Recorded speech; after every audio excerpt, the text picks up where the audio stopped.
সকালবেলা ঘুমেতে উঠিয়ে একটু বাড়ির কাজবাজ শুরু করে দিলাম। আমি যে এই যে কাজটা করতেছি, এই কাজটা আমার বর প্রত্যেক বছর করে, কিন্তু এবার আর করি নাই। সে হচ্ছে মেলা ব্যস্ত, তো ভাবলাম বরের কাজটা আমি একটু করি। আপনারা কি বলতে পারেন আমি এই যে কি দিচ্ছি? অনেকেই বলতে পারবেন যারা বর্ষাকালে এই কাজটা করে। বাড়ির চারপাশে আমি একটু ব্লিচিং পাউডার দিচ্ছি। এই কাজটা আমরা বছরে 2বার তো করবই, সময় পেলে আমার বর 3বারও করে, কারণ সে একটু বেশি সচেতন মানুষ, তো তাই তো তার দেখা দেখে আমি একটু শিখে নিলাম। তারপরে আইসি এই যে বিছানাপত্র সব কিছু গোছগাছ করতে। বাড়িতে আজকে কিছু গেস্ট আসবে, তার কারণে আমি নতুন করে সব কিছু একটু পরিষ্কার পরিচ্ছন্ন করে নিচ্ছি। ঘরে সব কিছু মোটামুটি পরিষ্কার পরিচ্ছন্নই আছে, তারপরে ওই যে মনের আত্মতৃপ্তি, তাই আইসি আবার একটু পরিষ্কার পরিচ্ছন্ন করতে। সকাল সকাল কিন্তু আমি ঘুম থেকে উঠে পড়েছি।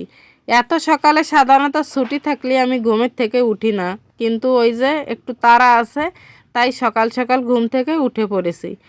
সব কিছু পরিষ্কার করে ধুয়ে মুছে একেবারে সুন্দর করে ফেলেছি। তারপরে এখন হচ্ছে পূজা দেওয়ার জন্য কিছু ফুল তুলে নিলাম। ফুলগুলো দেখেন তুলতে এত ভালো লাগে, আর এই সিজনে প্রচুর ফুল ফোটে, এই কারণে আরও বেশি ভালো লাগে। আর সকালবেলা আমি প্রচুর জল খাই। সকালবেলা ঘুম থেকে উঠে আমার জল না খেতে পারলে ভালোই লাগে না। জল খাচ্ছিলাম তো বেশ ভালো কথা, কিন্তু আমার ক্যামেরাম্যান দেখেন আমার মাথাটা ভিডিও করতে করতে কাটিয়ে দিয়েছে। আমার স্নান শেষ, আজকে হচ্ছে সকাল সকাল সব কিছু হয়ে গেছে। কারণ তো একটাই, বাড়ি গেস্ট আসবে, সেই জন্যে। আসলে তারা না থাকলে কোনো কিছু ভালো হয় না। এই যে আজকে তারা আছে, তাই সকাল সকাল ঘুম থেকে উঠে পড়েছি। সব কিছু পরিষ্কার করে স্নান দিনান সব কিছু হয়ে গেছে। আর এই যদি না হতো, কয়টায় ঘুম থেকে উঠতাম? প্রায় 9টা। আর এই দেখেন জামা কাপড় মেলে দিতে দিতে আবার একটা ওড়না পড়ে গেল।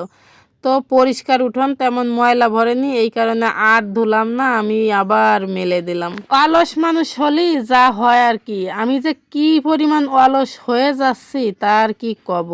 সকালবেলা বিছানার থেকে উঠতেই ইচ্ছা করে না। আরে যদি কাজ বাজ একটু করি, ওই স্নানের আগে যা করব, তারপরে আমারে বান্ধিয়ে বারলিও আমি কোনো কাজ করতে পারবো না। মানে দিন দিন সেই লেভেলের অলস হয়ে যাচ্ছি। জানি না কি কারণে এত অলস হচ্ছি। হয়তো বা ওই মেজো বোনটাই আমাকে অলস বানাচ্ছে। ও বাড়ি থাকলে তো কোনো কাজই করি না, তার কারণে এই যে না করতে করতে একটা আলসেমি জড়াই গেছে। পূজা টুজা দেওয়া আমার শেষ। এই যে আমি আমার ঠাকুরের চরণে কিছু ফুল দিয়েছি। ঠাকুরকে দেওয়ার মতো আমার কিছুই নেই, শুধুই ফুল, তুলসী আর ভক্তি, এই দুটো দিয়েই আমি পূজাটা করলাম।